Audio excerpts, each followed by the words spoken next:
مولانا عبدالحکیم اسحاق کے بیانات کے لیے حکیم اسحاق آفیشل کو سبسکرائب کریں۔ مولانا عبدالحکیم اسحاق۔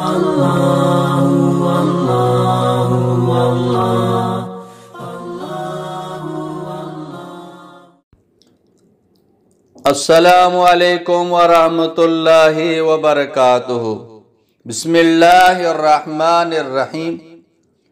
نظر بد سے حفاظت کی دعا اور نظر اتارنے کا اسلامی طریقہ بتا دیں۔ اپنے اوپر سے نظر بد کے اثرات اتارنے کے لیے سورہ فاتحہ، آیت الکرسی، معوذتین اور یہ دعا اعوذ بکلمات اللہ التامۃ من کل شیطان وہامۃ ومن کل عین لامۃ، یہ پڑھ کے اپنے اوپر دم کریں یا جس کو نظر لگ گئی ہے اس پر دم کریں۔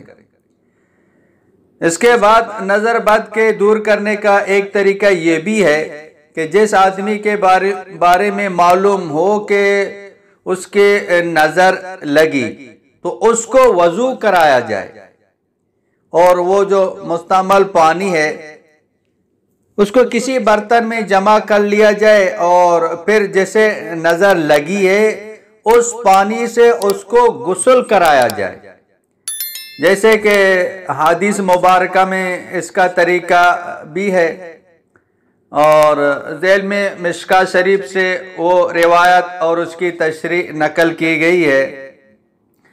حضرت ابن عباس رضی اللہ تعالی عنہما نبی کریم صلی اللہ علیہ وسلم سے نقل کرتے ہیں کہ آپ صلی اللہ علیہ وسلم نے فرمایا نظر بد حق ہے، یعنی نظر لگنا ایک حقیقت ہے۔ اگر تقدیر پر سبقت لے جانے والی کوئی چیز ہوتی تو وہ نظر بد ہی ہوتی، اور جب تم سے دھونے کا مطالبہ کیا جائے تو تم دھو دو، مسلم شریف ہے۔ اور جب تم سے دھونے کا مطالبہ کیا جائے کا مطلب یہ ہے کہ اس وقت عرب میں یہ دستور تھا کہ جس شخص کو نظر لگتی تھی اس کے ہاتھ پاؤں زیر ناپ حصے کو دھو کر وہ پانی اس شخص پر ڈالتے تھے جس کو نظر لگتی تھی، اور اس چیز کو شفا کا ذریعہ سمجھتے تھے۔ اس کا سب سے ادنا فائدہ یہ ہوتا تھا کہ اس ذریعے سے مریض کا وہم دور ہو جاتا تھا۔ چنانچہ رسول اکرم صلی اللہ علیہ وسلم نے اس کی اجازت دی اور فرمایا کہ اگر تمہاری نظر کسی کو لگ جائے اور تم سے تمہارے اعضاء دھو کر مریض پر ڈالنے کا مطالبہ کیا جائے تو اس کو منظور کر لو۔ دوسری روایت میں ہے کہ حضرت ابو امامہ رضی اللہ تعالی عنہ ابن سعد بن حنیف کہتے ہیں کہ ایک دن عامر بن ربیعہ رضی اللہ تعالی عنہ نے میرے والد سہل بن حنیف رضی اللہ تعالی عنہ کو نہاتے ہوئے دیکھا تو کہنے لگے کہ اللہ کی قسم سہل کے جسم اور ان کے رنگ و روپ کے کیا کہنے، میں نے تو آج دن کی طرح کوئی خوبصورت بدن کبھی نہیں دیکھا، اور پردہ نشین کی بھی کھال سہل کی کھال جیسی نازک اور خوش رنگ نہیں دیکھی۔ ابو امامہ کہتے ہیں کہ عامر کا یہ کہنا تھا کہ ایسے محسوس ہوا کہ جیسے سہل کو گھرا دیا گیا، یعنی ان کو عامر کی ایسی نظر لگی کہ وہ فوراً گش کھا کر وہ گر پڑے۔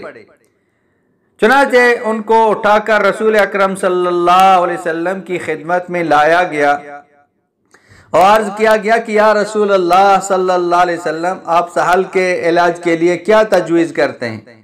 تو اللہ کی قسم یہ تو اپنا سر بھی اٹھانے کی قدرت نہیں رکھتے۔ حضور صلی اللہ علیہ وسلم نے سہل کی حالت دیکھ کر فرمایا کیا کسی شخص کے بارے میں تمہارا خیال ہے کہ اس نے ان کو نظر لگائی ہے؟ لوگوں نے عرض کیا کہ ہاں جی ہاں، عامر بن ربیعہ رضی اللہ تعالیٰ عنہ کے بارے میں ہمارا گمان ہے کہ انہوں نے نظر لگائی ہے۔ راوی کہتے ہیں کہ رسول کریم صلی اللہ علیہ وسلم نے یہ سن کر عامر کو بلایا اور ان کو سخت سست کہا اور فرمایا کہ تم میں سے کوئی اپنے بھائی کو کیوں مار ڈالنے کے در پہ ہوتا ہے؟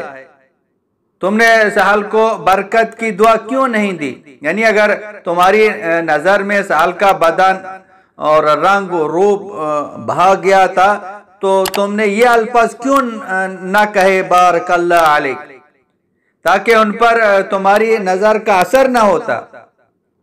پھر آپ علیہ السلام نے عامر کو حکم دیا کہ تم سہل کے لیے اپنے اعضاء کو دو اور اس پانی کو اس پر ڈال دو۔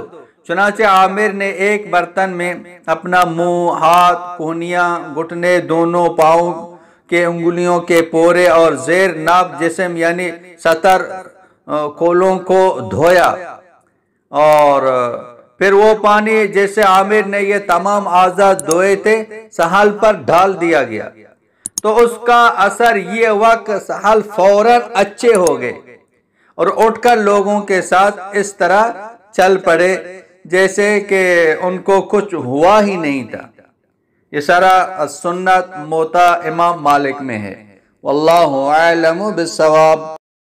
مولانا عبد الحکیم اسحاق کے بیانات کے لیے حکیم اسحاق آفیشل کو سبسکرائب کریں۔ مولانا عبد الحکیم اسحاق۔